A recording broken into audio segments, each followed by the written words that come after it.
And thank you so much for joining me. And yes, I am just a tad bit early. Just a tad bit. Hey, but anyways, thanks again for being here. And thank you so much for sharing this video. Please share the video. Can y'all do that for me? Share the video, share the audio. I'm live right now as well on my podcast, podbean.com. You can go there, or you can go to my website, uniteamericafirst.com, and you can see that I'm live there as well. All right, cool. All right, so I have to talk about this, right? Because just like clockwork, just like every 2 to 4 years, we see the same thing, the repeat. It's constantly happening. Every 2 to 4 years, we see them come out and they say that they want to help, women. They say they want to help black people. They say they want to help, the little person. They say they want to do this every 2 to 4 years. And what I don't understand is how people keep falling for it every 2 to 4 years. It's like they come in, they tickle their ears. They tickle their ears, tell them stuff that they want to hear, tell you stuff that you want to hear. And then they're like, oh, yeah, this is what we want. This is great. This is wonderful. And they go right in there and they just jump right into it. All right. So, but let me give you an example here, if I can. Am I allowed to give you an example here? Because I do have an example for you. Just like the left constantly talking about defunding the police, all of a sudden, and I'm pretty sure many of you have already heard this, all of a sudden, Joe Biden is talking about funding the police. Like he wants to stand with the police, like he's for police, like he's for law and order.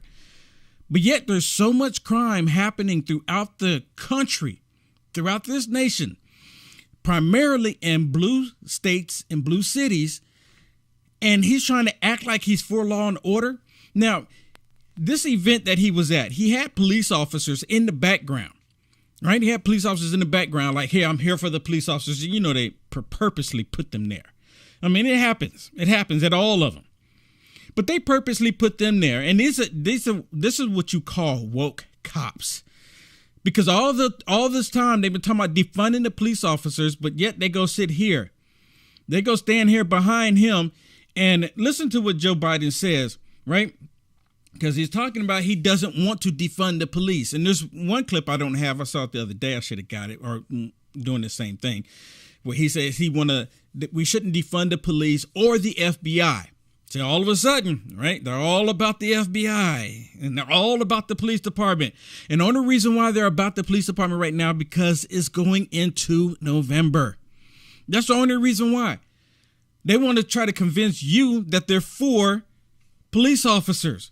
It's the same thing. The Democrats, they want to convince everybody that they're for black people, but they're actually not. They want to convince everyone that they're for women, but they're actually not. You got to know, and you got to be able to trust the police. The police have to be able to trust the community. But we slipped away from that. We have a hell of a lot fewer cops today than we did when I wrote that initial crime bill. But now we got to get back to it. And by the way, I'm not making the case there aren't bad cops. There's some really lousy cops. Just like there's lousy politicians. 100% lousy politicians. Hello? Really lousy doctors. There's really lousy lawyers. I mean it. But here's the point. As we've seen too often, public trust is frayed and is broken. And it undermines public safety when it gets frayed. It literally undermines. It undermines it. Well, you know what? Maybe he should be questioning those who have been doing the undermining, right? Who's been doing it? Who's been calling for defunding the police officers? Who's actually been attacking police officers? And they want everybody to grow amnesia and try to act like it's not the left. Oh, no way. There's no way that the left ever called for defunding the police officers.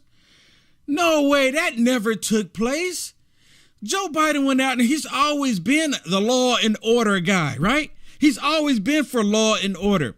Not a single time did anyone in his party on his team ever call for defunding the police. That's what they want us to believe, right? Isn't that what they want us to believe? all of a sudden, just like every 2 to 4 years, they come around and say, hey, you know what? This is what you need to believe now. Don't think about what we did in the past. Just think about what we're telling you. Forget about what we did. Think about what we're telling you. So with just a little more than 2 months until the midterms, President Biden now emphasizing the need for more police officers, a far cry from voices within his own party. Defunding the police has to happen. We need to defund the police. Yes, I support the defund movement. Talking about the reduction of our NYPD budget and defunding a $6 billion NYPD budget. Not only do we need to defund, but we need to dismantle.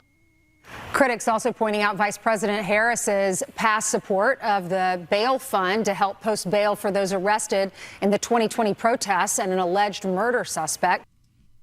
Y'all remember that? Kamala Harris was, talking about they don't need to stop when they were out there rioting in 2020. They don't need to stop. They need to keep going. They're not going to stop. Ha, ha, ha, ha. Her witch laugh. Ha, ha, ha, ha, ha. I can't even do it.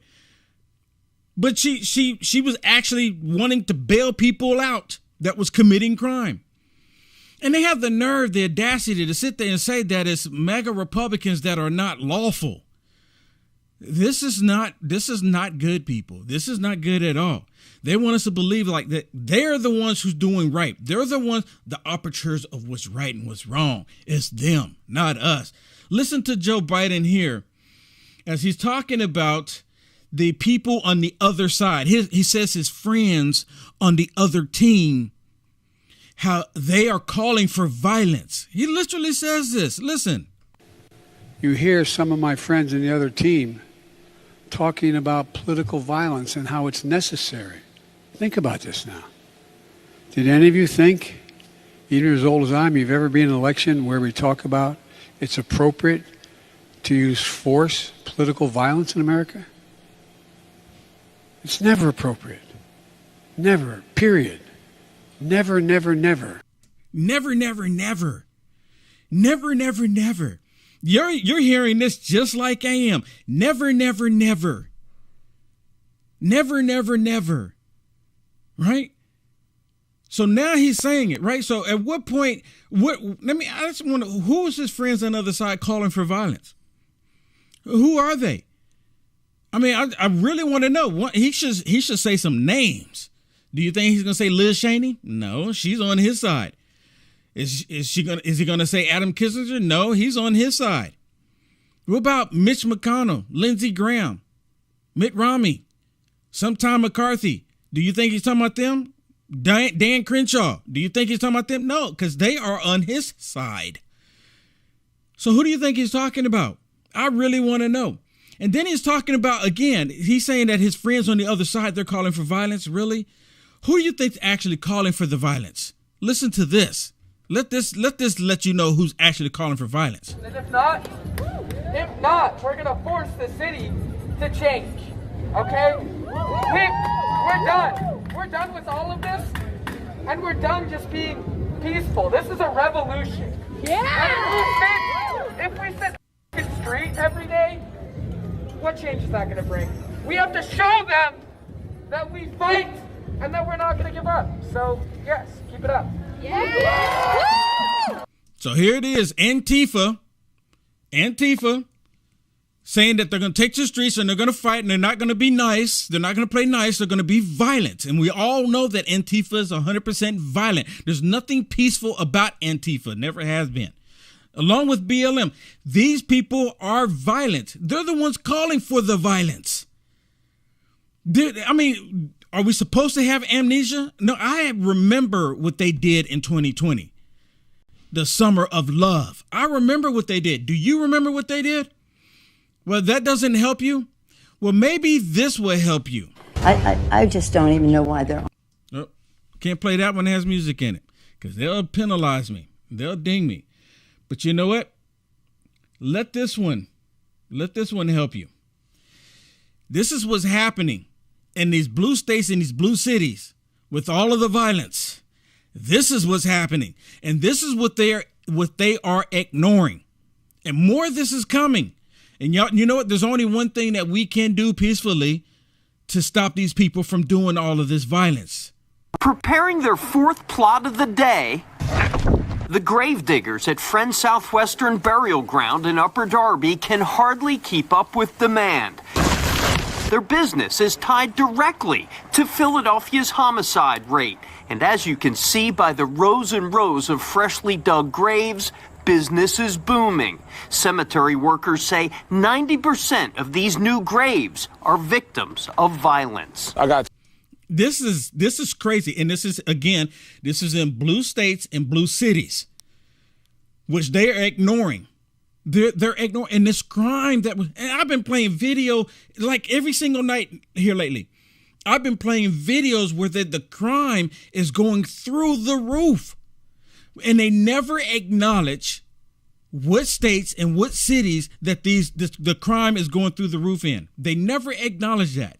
Why is that? Chills, because it's like I've been here a lot of times, either supporting people or partaking in a funeral service. Mustafa Ali has been to this cemetery that caters to Muslim burials too many times to count. I partook in his service, with the washing of the body. From the childhood friend's grave who was gunned down back in January to the seemingly endless number of other friends and family members he's lost. Bruce Chenault, Stephon Wilson, Shakira Pittman. Ali could have been one of those names, admitting he was once part of the city's gun violence problem. At 19, he did 6 years in prison for a firearms charge. A year later, he was shot 10 times and almost died.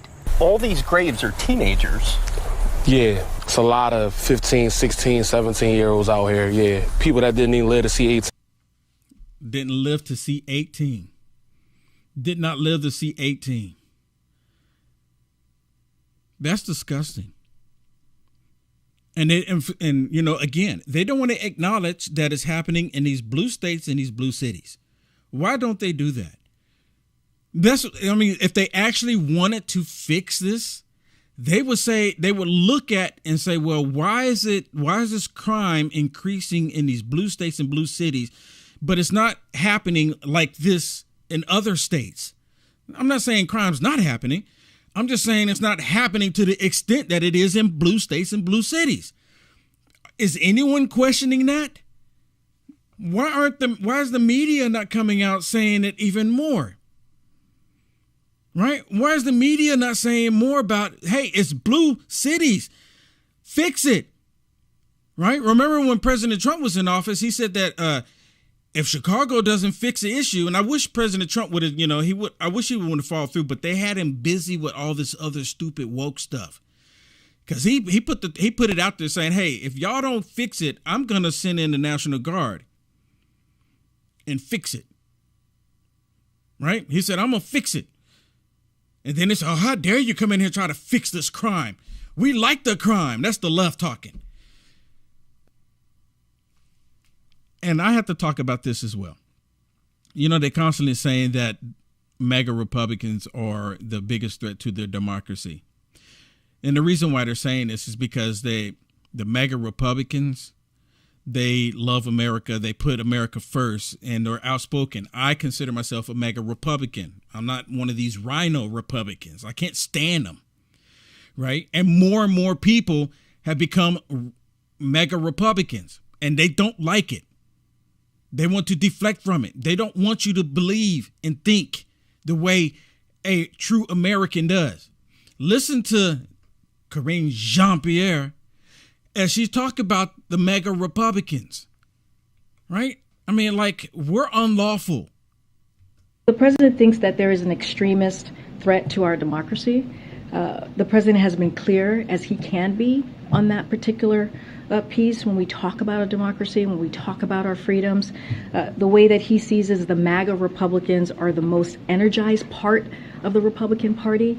This is an extreme threat to our democracy, to our freedom, to our rights. They just don't respect the rule of law. They don't respect the rule of law. I would love for someone in there. I wish they would have asked the question. Can you give us examples of how they don't respect the rule of law? Give us some examples. And what freedoms do you feel that you're losing because of MAGA Republicans when MAGA Republicans want everybody to have freedom? See, that's one of the downsides of those on the right. They believe freedom for everybody. When the left, they don't. They believe that freedom is only for those who that they deem freedom should be allowed to. Right? That's who they think. That's what they think. Now, listen to this one, because someone did ask her, can you give us the definition or what's the difference between a MAGA Republican and a regular Republican? And you know what she says?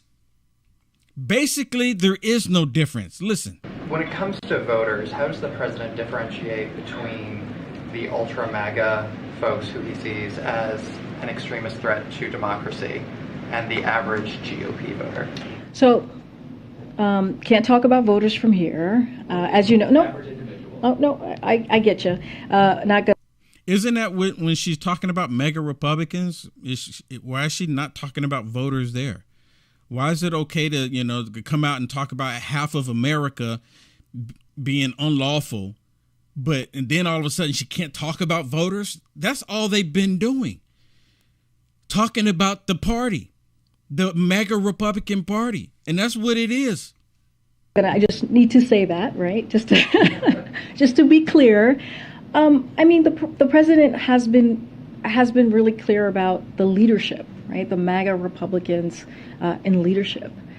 They're the ones who have the platform. They're the ones who, again, the extremist part of the Republican Party. They're the ones who, folks listen to in their own party. They said people listen to the MAGA Republicans in their own party. They're the extremists. So what's extreme about them? I mean, is it extreme to love America? Is it extreme to want your children to not to be sexualized? Is it extreme, for your children not to be pushed to CRT crap onto them? Is it extreme that you don't want them trying to change the sex and change the name of your child? That should be up to you, right? The name of your child. I mean, the sex is not up to you. The sex is up to God. But they want to change all of that, right? I mean, that kind of makes me think about how they want to change the definition of everything. But none of that should apply when it comes to them. None of it. Let me give you another example of how they come every 2 to 4 years. We've had this fentanyl issue for how long now? Fentanyl issue's been around for many, many, many years. And China has been profiting from it. And Joe Brandon says that instead of him saying that we're going to shut down the border, Joe Brandon says that we're going to have more stronger penalties against those with the fentanyl, on fentanyl. I mean, really? Want you to shut down the border? See, they don't want to do that because personally, I believe that they're working a deal with China to bring all that in. As long as they're working a deal with China to bring that all in, he's not going to stop it. But, if you get caught with it here, then we'll do a stronger penalty. Is it going to be stronger penalty than the penalties that they have in LA? Maybe, just maybe now, they'll remove the clause of the cashless bail. Maybe they'll remove that element and say, hey, now you have to pay the bail. Right? Maybe they'll do that to make it stricter, right? Like that's really going to make a difference. Because it'll get some, the drug cartel come in there and pay for it or whatever, and they're gone. Or they'll find some leftist organization to come in and pay for it, and they're gone. They'll disappear. Is that going to be strict? Listen to what Joe Biden says here. Here's how many people are dying of opioid overdoses now. And by the way, laced with fentanyl. Attorney General Shapiro can tell you more about that you never want to know for a fact, for real. He's been such a strong leader on this, but we're going to impose tougher penalties for deadly fentanyl trafficking. That's poisoning communities across this country. And the only reason why he's saying something because we're headed into what time of the year is it? That's the only reason. How come he didn't say anything 8 months ago? How come he didn't say anything a year ago? How come he didn't say anything when he appointed Kamala Harris to be the border czar? Where in the world has she been at? How come he has to go to a state that's not even a border state to talk about this instead of going to Texas or Arizona and bringing this up? How come he can't go down there? Why? Because the cameras will follow and they'll show exactly how bad it is. And the liberal media, They're complicit with it. They don't want people to know the truth either. And the only reason why he's talking about the fentanyl, again, because it's that time of the year. Even on MSDNC is talking about the fentanyl. 107,000 deaths since 2021. 107,000 deaths. Unnecessary. And they said it's increasing. You can't make this stuff up. Today marks International Overdose Awareness Day, and according to the CDC, U.S. drug overdose deaths reached an all-time high in 2021, killing more than 107,000 people. For scale, that's more than the population of South Bend, Indiana. And since 2013, law enforcement has encountered a stunning rise in people who test positive for fentanyl, an extremely deadly narcotic and what officials call a national crisis. One special FBI agent from San Diego described it this way, saying, quote, "There is no doubt we are in the middle of a fentanyl crisis at the hands of criminal enterprises transcending our borders into the communities where we live." And this is on MSDNC talking about this. MSDNC. Right? And now all of a sudden the Democrats come out and they try to act like they're for law and order. They come out acting like they're for law and order. And we know that they're not. Now I want to share something else with you. And it's just slightly lengthy, right? It's kind of, but it's so powerful. This is with Judge Janine. And she's talking about Joe Biden and talking about he finally said something about the fentanyl. And she talks about how he wants to fund the police. You know what? If they would have taken all of the billions of dollars to hire armed IRS agents, can you imagine? They could have taken that money and armed our schools with armed agents. You understand that? Think about that. But they didn't do that. And again, you think that they care about your children? Why wouldn't they do that instead of hiring 87,000 IRS agents to come after the small business, because they need that to go after, was it right at 400 billionaires in the country? I mean, how many do they need, right? 87,000?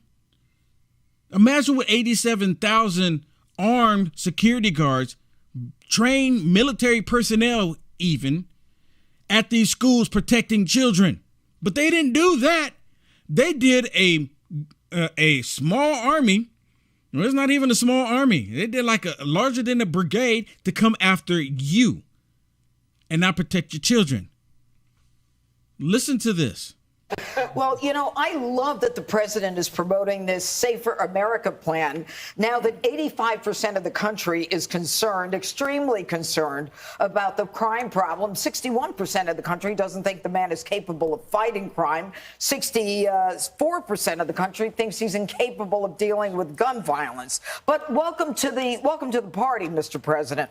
Look, suddenly the Dems, 70 days out from the midterms, they want to be clear. We're not out for defunding the police. What we want to do is we want 100,000 new cops. Well, I got news for you, folks. 100,000 new cops is over the next 5 years, and it ain't passed yet. 87,000 new IRS agents at a cost of $80 billion is already passed. It's done. A lot of them will have guns, too. But cops, yeah, we'll see what happens. And he wants to go after Republicans. He wants to say Republicans had a chance to vote for this in the American Rescue Plan. Hogwash. I'm so glad the Republicans, not one, voted for it. You know why? That $2 trillion plan is the reason we have inflation. And the money that they say was for police was nothing more than a slush fund for the locals. But let's get to the facts here. The president talks about community policing as though that's something that he just discovered.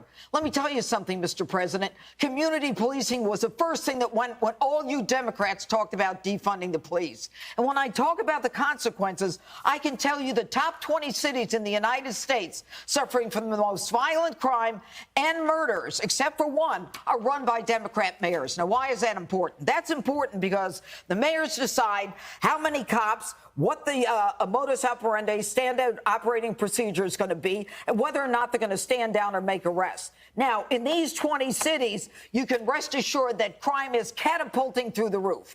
And now what was outrageous is the new normal. And let me talk a little more about guns. I am sick and tired of your talking about guns, because every time you get someone who's got a gun, you and your liberal, leftist, progressive nonsense mayors let them out of jail. Nobody goes to jail. If you got a gun, good. Take the gun and let the guy go out and get another gun.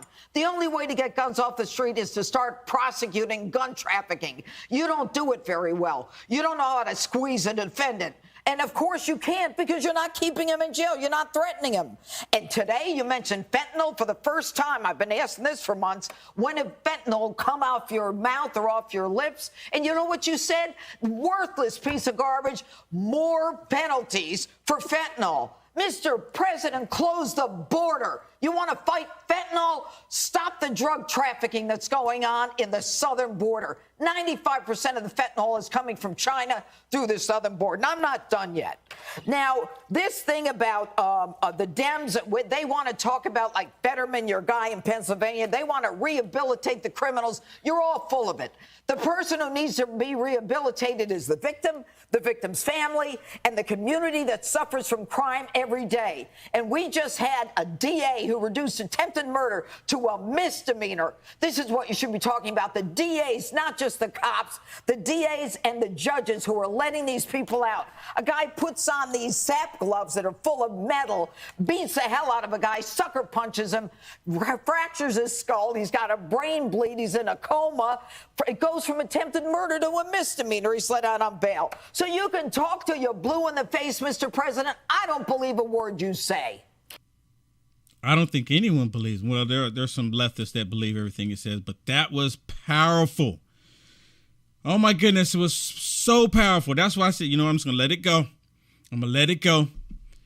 She dropped the mic. She dropped the mic. And again, they're doing this just like Clockwork. Now all of a sudden they want to act like they're for everybody. And let me say this too, because you know what? I'm just waiting for the day for Joe Biden to get the pen and do an executive order against gun ownership.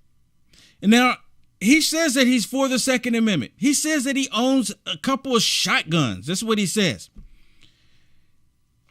But I'm waiting for him to do it. And now I pray that I'm wrong. But I'm waiting for him to do an executive order against the gun manufacturers that you can no longer build guns, against the manufacturers of ammo. They can no longer produce ammo. An executive order against the gun shops. And maybe they'll come and say that you can only sell X amount of guns per year.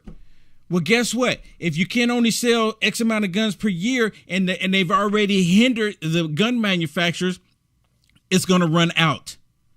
It's going to run out. The same thing with the ammo. What's to stop? So he can do this. Y'all need to hear me. Y'all need to hear me. If he does it, I'm telling you, I'm willing to bet they have the executive order already written up. They already have it. You can't convince me otherwise. I'm telling you, they already have it written up. They just need to get him to sign it. He signed an executive order to forgive debt, which is unconstitutional, which is breaking the law. And there's no impeachment. There's nothing happening. It's just fine and dandy. And all these leftists and progressives and communist Democrats all celebrating it. And you really think that he would not sign an executive order not to take away the Second Amendment, but to hinder it? Because see, he didn't do away with all of the debt. Y'all need to wake up. Listen to this one. Guess what? We took on the NRA and we're going to take them on again, and we won, and we will win again. But we're not stopping here. I'm determined to ban assault weapons in this country. Determined. And so I always said they always want to go after the NRA. They want to go after the NRA ever since the NRA was helping black people defend themselves against the Democrat KKK party. They've always been there. I did it once before, and I'll do it again. For many of you home, I want to be clear. It's not about taking away anybody's guns. In fact, we should be treating responsible gun owners as examples how every gun owner should behave. Well, why do you get to decide on what gun someone has? See, that's where the problem comes in. They want to decide. They want you to be able to have a gun where you can only put one round in it at a time, like a shotgun. I have 2 shotguns at home. It's a long story, but I'm not opposed to guns.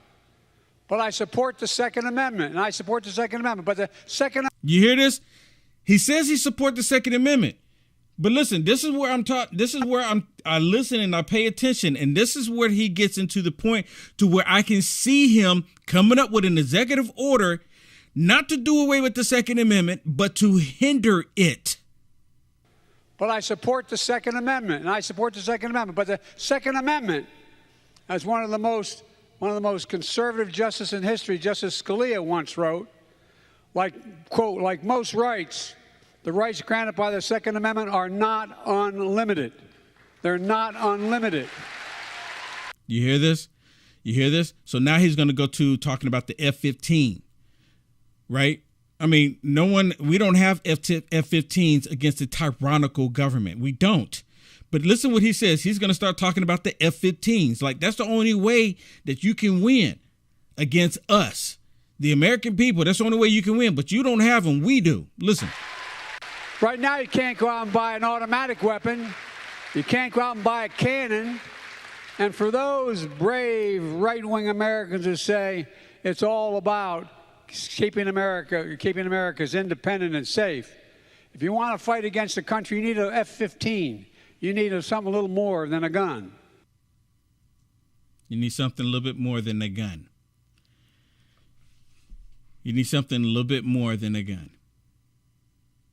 Y'all hear this?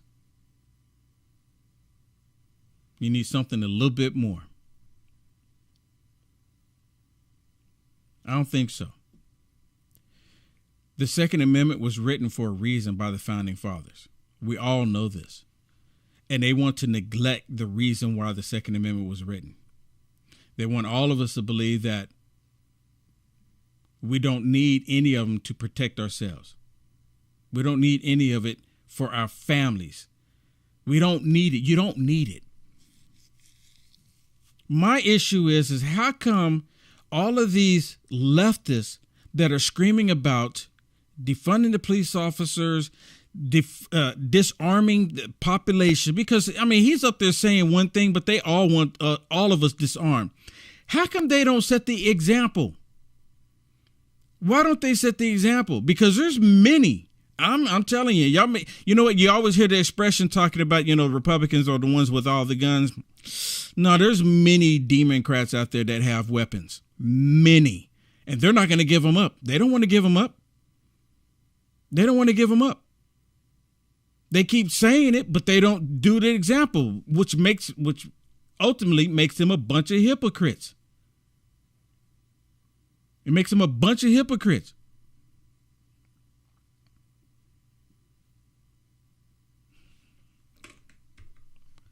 Reality check.